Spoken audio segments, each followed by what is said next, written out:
Hello and welcome to another episode of Beer Man's No Bull Beer Reviews. Today I have another beer from Brewery, Bhavana out of Raleigh, North Carolina.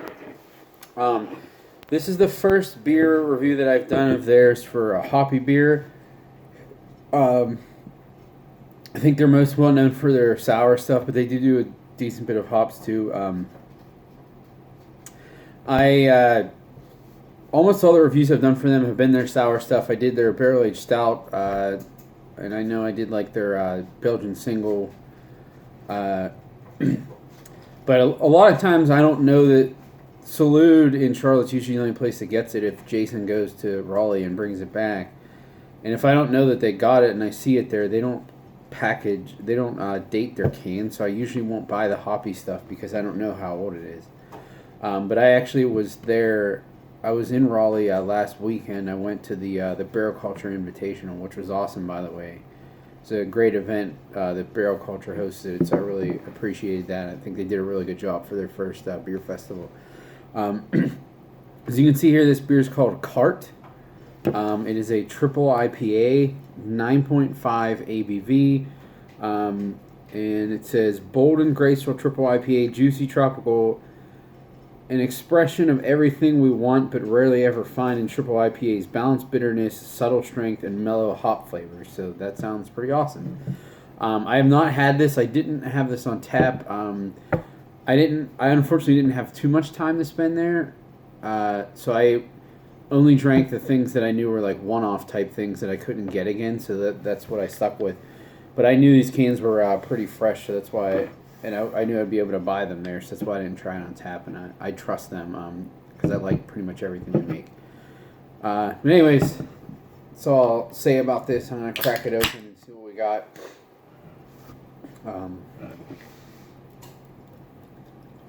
It's really funny. I always think that they're, most known for their hoppy stuff, but I had a friend of mine, when I posted that I was there, they were like, oh, I heard they make great IPAs. Like, they didn't even know that they mainly make sour beer, which I thought was really interesting.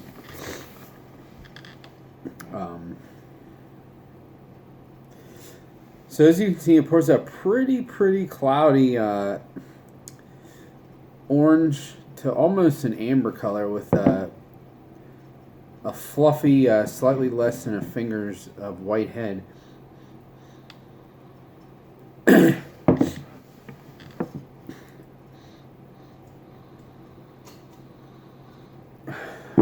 That is a really interesting aroma. It has... So there's a lot of, like, peach ring character to it.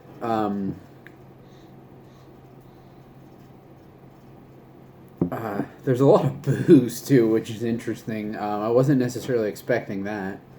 I mean, I know it's 9.5, but, a lot of breweries find ways to hide that dangerously, I might add. There's something else underneath this that reminds me. I think it's probably just something with their water and their water profile.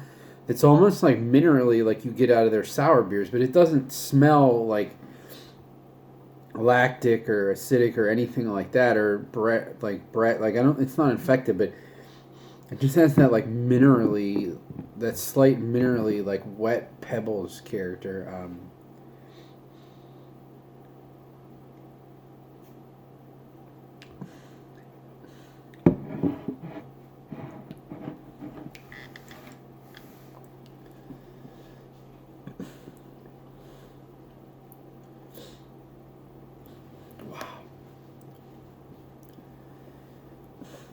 That is a really freaking awesome beer.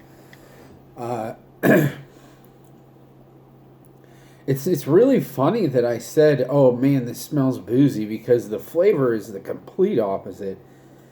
I'm definitely not tasting the booze, and I'm not getting anything really in the throat either, which is pretty crazy for 9.5, especially a 9.5% IPA where it's harder to hide alcohol versus like a 9.5% stout.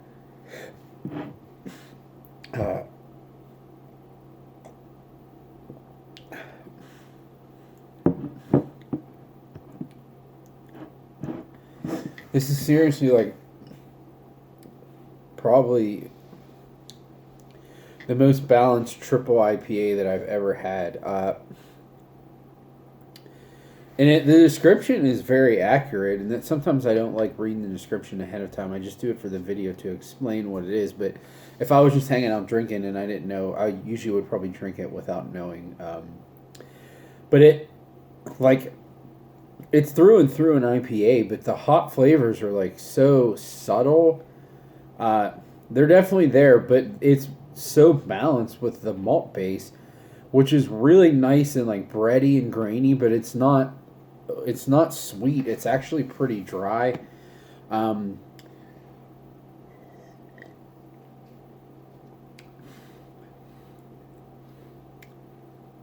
The hops are like pretty pithy. Like a little bit of orange rind.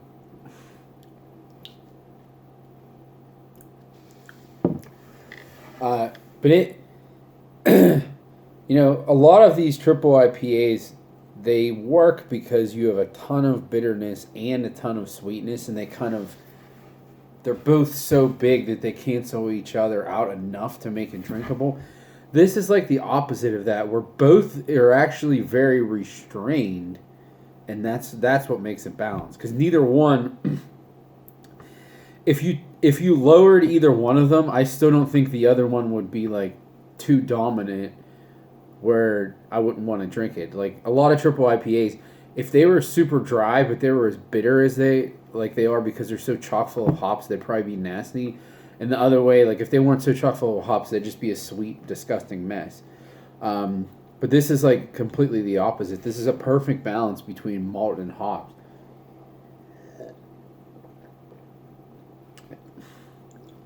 I mean,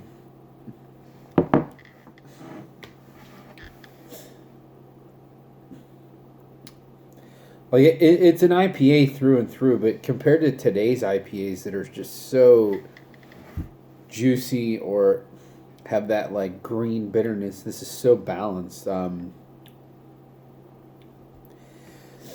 to be honest, I think I did look it up, but I don't remember what hops are in this. But it's not all several well known. It's not like Citra, Mosaic, Galaxy. It's kind of other ones. Ones that I have heard of, but not ones that I see as often. And I would say that this is not even like my favorite hop profile, like the hop flavors that are in this. But because the hops are so balanced with the malt bill, the alcohol is hidden amazingly. It's really dry. It's one of those things that's like if I hate Amarillo, and you could make the perfect Amarillo IPA, and I would be like, oh, well, I really appreciate this, but I just don't love it because I don't like Amarillo. That's how I feel about this. Like, I completely appreciate it, and that's why I want to keep drinking it. But I wouldn't say it's like my favorite flavor profile of all time, but I'm like 99% sure that's just because of the hops that are in it, and zero execution issues at all. But like I said, this is so incredibly drinkable. Other than just the heft of the beer itself, it's not syrupy, but it's just big. I would never ever guess that this was higher than 8%. I mean, it drinks lighter than a lot of 8% double IPAs. I mean, I would probably guess that this is like 7.